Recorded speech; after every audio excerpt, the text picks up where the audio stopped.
That is the sound of a pre-OPF 2017 Mark 7.5 Golf R with an akrapovic exhaust, and yeah, I think you can agree it sounded pretty fantastic. So basically, a subscriber recently reached out to me and I checked out the car a couple of weeks ago. Extremely grateful to have the opportunity to see some really cool cars and some really special cars to me, particularly in sort of like the Golf R world as well. Now, I didn't know anything about the spec, just a simple email saying, I've got a really cool car, I think it's good. Do you want to check it out? So I was like, yeah, let's check it out. And I was sort of like, as I was having and hiring, sort of like, I'm 20 minutes on the train to central London, so it's not too bad. I was sort of like, I wonder what it is. And when I saw it, I was just like, yeah, that's special. It's a really special car. I think the lapis blue paintwork obviously is a signature Golf R colour. Even kind of going back to say sort of like like the R32, when sort of like the Golf R sort of started to appear, it was always that sort of blue and a little bit of silver around it, which sort of made a Golf R. Obviously lapis blue, it's specific for the R. It's not on any other sort of model, which I think is quite great. So just to explain to you a little bit about the specs of this car, and there's a really great story behind it as well, which I want to share. This car is a 3-door manual, exactly my sort of cup of tea on a car, to be honest with you. It's exactly the same. I've got a 2017 Mark 7 Golf R 3-door manual. So it's great to see that. This car was extremely highly optioned. Panoramic roof, carbon fibre mirrors, the performance pack, which I believe gave you the 19-inch wheels. You got sort of like the special like Club Sport S front discs. You've got a delimited speed to like 165 miles an hour, which is pretty crazy. Tinted windows to like 90%. The akrapovic exhaust, dynamic chassis control. Yeah, it was pretty much everything I could think of, other than maybe not having leather inside. It was a pretty well-spec'd car. The one thing that was quite interesting, the owner spoke to me about it as well. This car had an Oettinger spoiler, and at first I was kind of like, I've seen those before, and I'm very much like an OEM stock kind of person. I love that.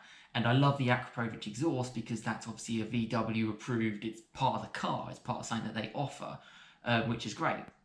It's the exact same thing with the spoiler, which is really, really cool. Something I didn't know about. It was just basically like a VW accessory. And actually, I think it really does make the car quite nice. It certainly stands out. I mean, this car had been like ceramic coated. I believe it's been like PPF'd as well. And yeah, certainly as we were driving down on a really clear day, actually in central London, so you're not really moving much, it's getting a lot of looks, and you can see why. It's a pretty special car. The noise wise is important because I've been fortunate enough to drive a lot of Golf Rs recently, Golf GTIs, cars unfortunately into this OPF filter kind of world, which is basically all for emissions, and it just restricts the sound. It's like basically, have a mask over your face, you put masks over the exhaust. It's basically similar to that. And it does just take away the character of a car. This car sounded amazing. It sounded really, really good. One thing as well with these cars is this one had 310 PS, 306 brake horsepower. So what VW did is they introduced an extra 10 horsepower on cars when it went to the 7.5. But because laws and legislation unfortunately came into place, they had to drop that speed, that brake horsepower, down to the 296 as it was before. And actually they had to cut the manual off completely, and that's purely down to emissions. The manual gearbox in these cars is extremely short ratios, which is great for engagement and getting through the gears and having some fun. But what it means is it's not necessarily as environmentally friendly because it doesn't have a very tall top gear, which it's not as economical as it could be. But I mean, personally, I drove to Edinburgh in mine. I got nearly, about 475 miles to a tank. 475 miles. I mean, you're looking at 640 kilometers, I believe that is. I mean, yeah, you talk about not economical. I think they're pretty good. Really, really great car. And the dynamic chassis control worked very similar in the way to the Mark 8s that I tried before. So what's the story behind this car?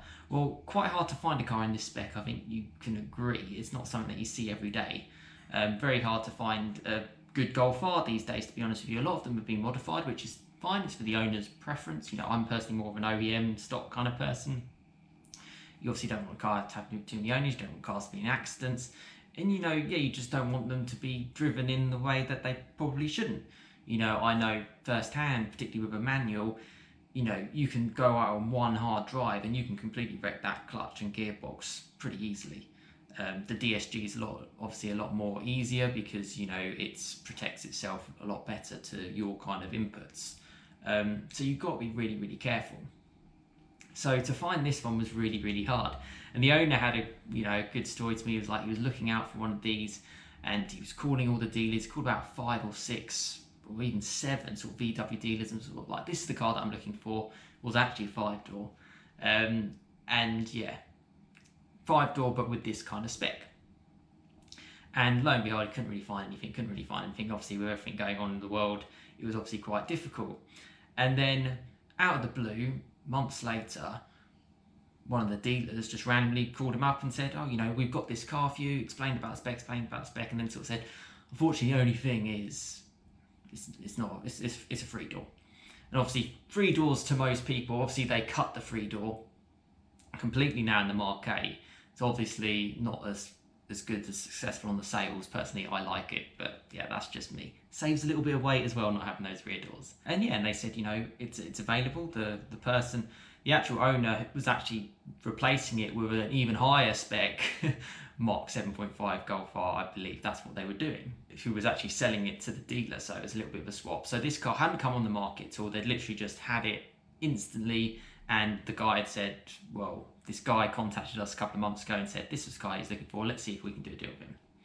This was in February of this year. So, best time to buy a car if you know about the car market and how it's changed since then with the computer chip supply issues and everything going on. Very good time to buy a car. And sort of playing it down, although excited about the car, the owner was like, yeah, let's go check it out, let's do it.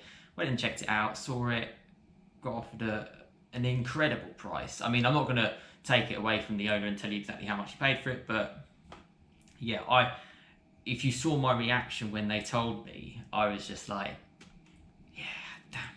Like, yeah, I would have bought that, well, you know, in a heartbeat, put it that way. And it's now comfortably worth a lot more. You know, they did the right thing. They got in, you know, a lot of people would have been interested in this type of car for sure, just because of the specification on it. About 24,000 miles, I believe, when they picked it up.